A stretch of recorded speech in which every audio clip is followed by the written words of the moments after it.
Love is the most abundant thing in the universe. So why is it the most elusive? That thing that we seem to always be searching for, yearning for, wishing we had more of, feeling a lack of. Hi, I'm Linzy Elizabeth. And throughout my journey, as I have become intimate within and realized really how love works, betting on love, understanding the lens of love, the truth about love, it has shifted my world continually on repeat as I continue to align with truth and understand how love infiltrates. It is who I am, it is who you are, and how it actually interfaces in our life and in our relationships. In this video, let's start to unpack this. Okay, I said love is the most abundant thing in the universe. Consciousness, you, awareness. Without you as awareness, which is love, which is truth, which is the infinite potential coming to you, it's like you are the ocean who is a drop, and the drop is the ocean. It's one and the same. I've heard the analogy before as well. If you make an entire batch of monster cookies, it has the M&Ms and the chocolate chips and the oatmeal and the salt and the vanilla and the peanut butter, blah, blah, blah. Each one of those came out of the entire batch. And as you take and you scoop them out and you make each individual cookie, it is the cookie. Each individual one was a product of the whole. But now it's just each individual cookie on the cookie sheet. And this one might have 3 M&Ms, this one might have 5, this one might not have any. But it's still from the same batch. They're going to have different levels of salt, different levels of peanut butter. You get the drift. But it's to start to see, I first, as awareness, come into this reality as consciousness that then has a body-mind. I am not my body-mind. I have my body-mind. My body-mind then continues to evolve and grow, get bigger, adapt, learn.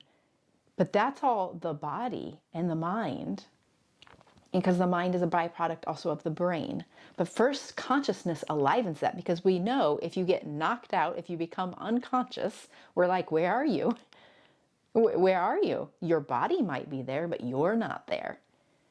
And love is infiltrating its consciousness. It is the very breath. It is the very beingness of life itself. And so why do we not feel like that? Why do we not feel the love of love? Well, this sticky thing called fear.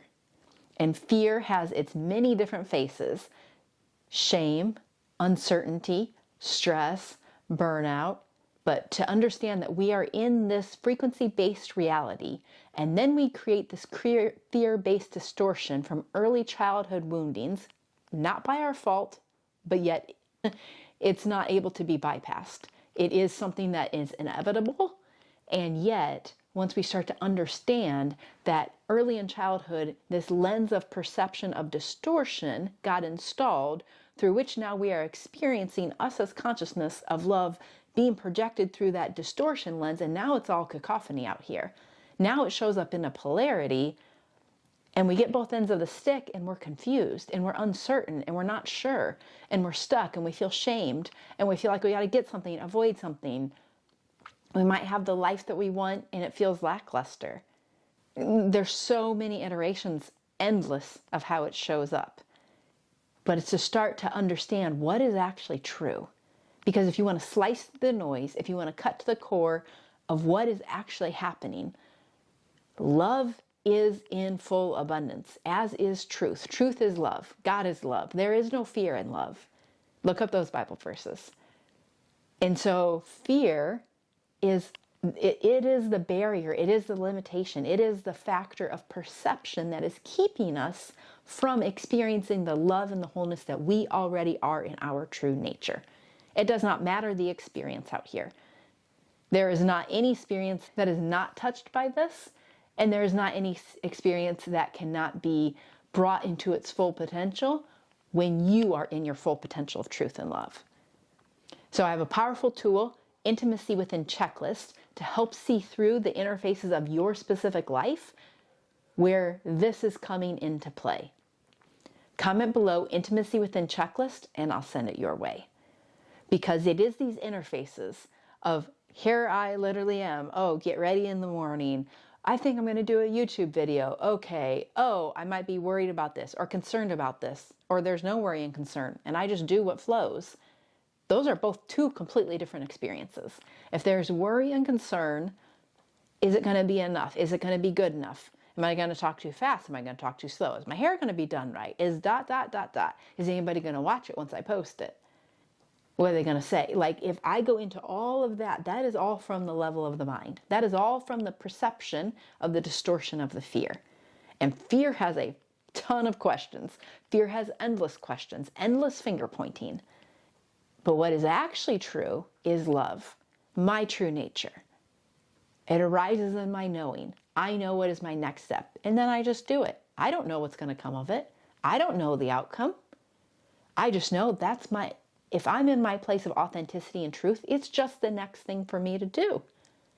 So to start to see this fear-based place is keeping us from experiencing the fullness of love, and that includes any facet of any relationship, any facet of relationship with yourself, with money, with humans, in your own home, by your own self, in your own mind.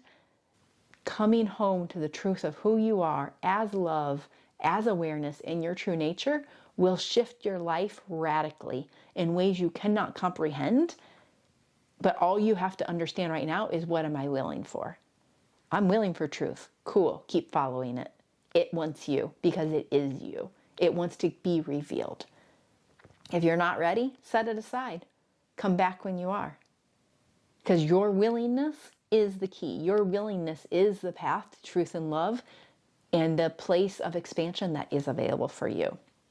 Comment below intimacy within checklist, and I'll send it your way if you have not already. And until next time, literally freaking biggest love, because it is what we are.